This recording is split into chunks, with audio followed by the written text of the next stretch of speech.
আলাইকুম, কামরুনস কিচেনে সবাইকে স্বাগত।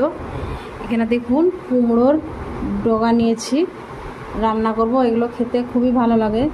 এগুলো মিষ্টি কুমড়োর ডগা, দেখুন কত মোটা মোটা, এরকম নরম কচি মোটা মোটা দেখে নিলে খেতে খুবই ভালো লাগে। এই যে একদম নরম, ল্যাক ল্যাক করছে। যেগুলো শক্ত হয় সেগুলো খেতে ভালো লাগে না, তাই আমি একদম ছোট করে কেটে নিয়েছি। দেখুন খুব বেশি বড় নিইনি, এগুলো খেতে খুবই ভালো লাগে।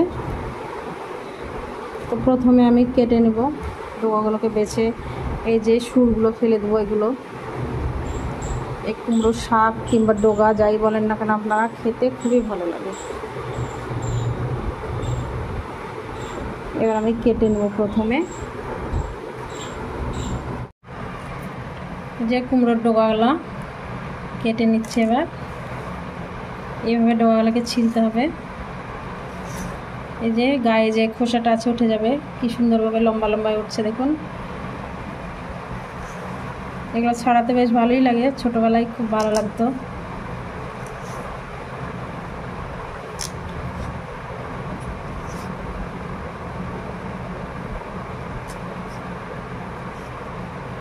আমি এরকম ছোট ছোট সাইজ করে ডগাগুলোকে কেটে নিচ্ছি। সব দেখুন অনেকগুলো কেটে নিয়েছি। এই যে পাতায় থেকেও, এই যে দেখুন পাতাতে থেকেও যে গায়ে এই শিরগুলো থাকে, এগুলো সব উঠিয়ে নেব। দেখুন এই যে কি সুন্দরভাবে উঠে আসছে। এই ছোট ছোট করে পাতাগুলোকেও খুব সুন্দর করে কেটে নেব। এই যে কুমড়োগুলোকে দেখুন, কুমড়োর শাকগুলোকে কেটে পরিষ্কার করে নিয়েছি। যে শাকগুলো কেটে নিয়েছি, আমি কাঁঠালের বীজ দিয়ে রান্না করব। বীজগুলোকেও পরিষ্কার করে নিয়েছি। এখানে কড়াই বসিয়ে দিয়েছি, কড়াইয়ে দিয়ে দেবো প্রথমে কাঁঠালের বীজগুলো। এবার একটু পানি দিয়ে কাঁঠালের বীজগুলোকে আগে একটু সেদ্ধ করে নেব, কারণ শাকগুলো সেদ্ধ হতে বেশি সময় লাগবে না, খুব তাড়াতাড়ি সেদ্ধ হয়ে যাবে।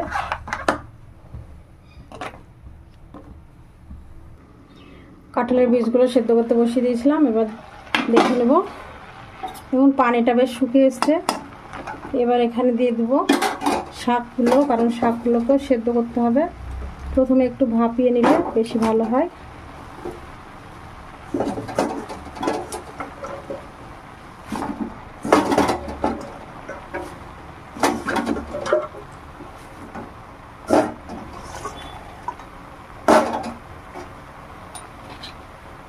এবার দিয়ে দেবো লবণ, আর দিয়ে দেবো একটু হলুদ গুঁড়ো,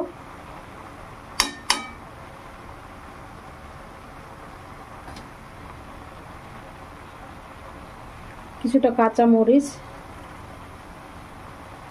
ব্যাস, এবার ঢাকা দিয়ে শাক আর কাঁঠালের বীজ খুব ভালো করে সেদ্ধ করে নেব। ঢাকনাটা তুলে দেখে নিব। দেখুন কত পানি বেরিয়েছে, এতে কাঁঠালের বীজগুলো সেদ্ধ হয়ে যাবে, আর এই যে শাকের ডাঁটাগুলো আছে এগুলো সেদ্ধ হয়ে যাবে।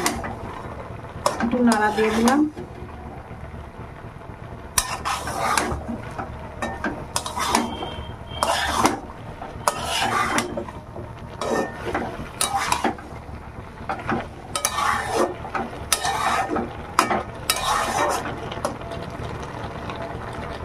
আবার ঢাকা দিয়ে ভালো করে সেদ্ধ করে নেব।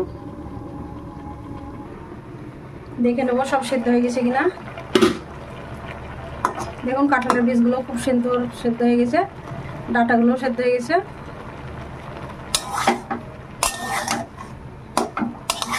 এবার আমি নামিয়ে নেব।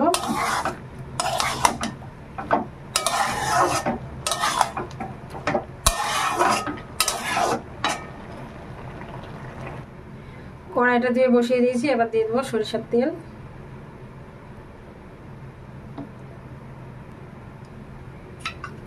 চার পাঁচটা মতো শুকনো মরিচ কেটে নিয়েছি, দিয়ে দিলাম।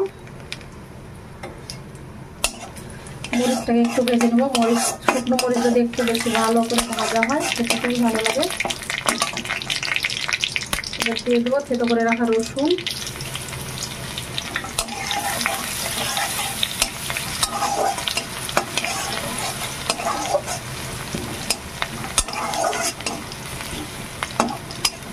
রসুন মরিচগুলো একটু ভাজা হয়েছে হালকা। এবার দিয়ে দেবো কিছুটা পেঁয়াজ কুচি।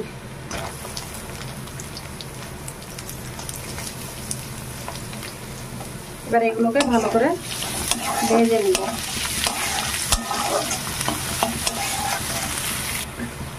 পেঁয়াজগুলো বেশ একটু হালকা হালকা ব্রাউন হয়ে এসছে।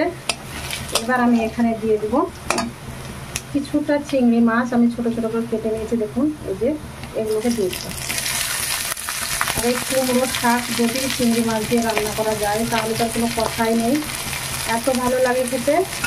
শুধু এটা দিয়ে ভাত খাওয়া হয়ে যাবে, কিছু লাগবে না।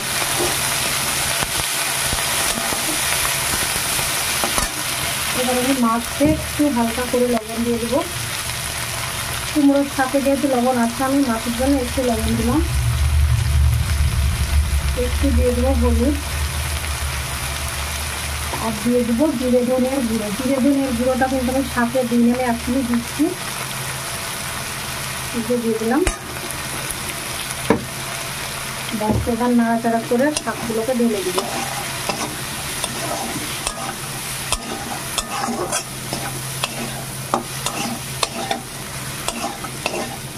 চিংড়ি মাছ খুব বেশি ভাজার প্রয়োজন নেই, দেখুন আমার হয়ে গেছে। এবার আমি শাকগুলোকে দিয়ে দেবো। দেখুন চিংড়ি মাছগুলো খুব সুন্দর ভাজা হয়ে গেছে, এগুলো খুব বেশিক্ষণ ভাজতে হয় না। এবার আমি শাকগুলোকে দিয়ে দেবো, শাকগুলো ঢেলে দিলাম। দেখুন এবার যে পানিটা আছে শাকে, সেই পানিটাকে একটু শুকিয়ে দেবো, তাহলে মাছের স্বাদটাও ঢুকে যাবে খুব ভালো করে কুমড়ো শাকে আর কাঁঠালের বীজের ভিতরে, আর খেতেও কিন্তু দারুণ লাগবে। এই কুমড়ো শাকগুলো খেতে খুবই ভালো লাগে, এক থালা ভাত তো একদম চেটে পুটে খাওয়া হয়ে যাবে এটা দিয়ে। আপনারা অবশ্যই এইভাবে রান্না করে খেয়ে দেখবেন। আর কারা কারা কুমড়ো শাক খেতে ভালোবাসেন কমেন্ট করে জানাবেন। আমার তো খুবই ভালো লাগে কুমড়ো শাক খেতে।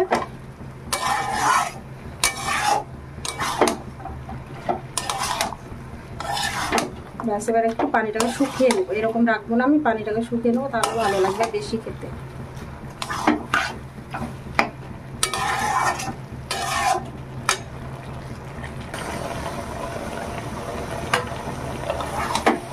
দেখুন শাকটা আমার প্রায় হয়ে এসছে, এবার আমি নামিয়ে নেব।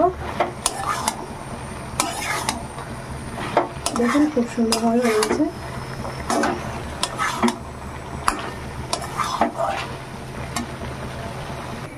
দেখুন কুমড়ো শাকটা রান্না করে নামিয়ে নিয়েছি কড়াই থেকে। দেখুন কতটা সুন্দর লাগছে, খেতে কিন্তু অসম্ভব মজার হয়।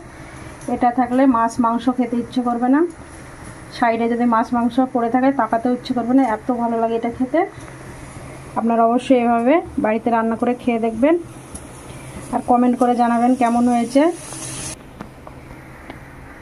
ভিডিওটি যদি ভালো লেগে থাকে লাইক করবেন, কমেন্ট করে জানাবেন কেমন হয়েছে, আর বন্ধুদের সঙ্গে অবশ্যই শেয়ার করবেন। আর আপনারাও বাড়িতে এইভাবে রান্না করে খেয়ে দেখবেন, তাহলে বুঝতে পারবেন এর স্বাদটা কতটা টেস্টি হয় এটা। আমার চ্যানেলটিকে সাবস্ক্রাইব করে দেবেন, পাশে থাকা বেল বাটনটি টিপে দেবেন সবার আগে নোটিফিকেশন পেতে। আপনারা সবাই ভালো থাকবেন, সুস্থ থাকবেন। আল্লাহ হাফেজ।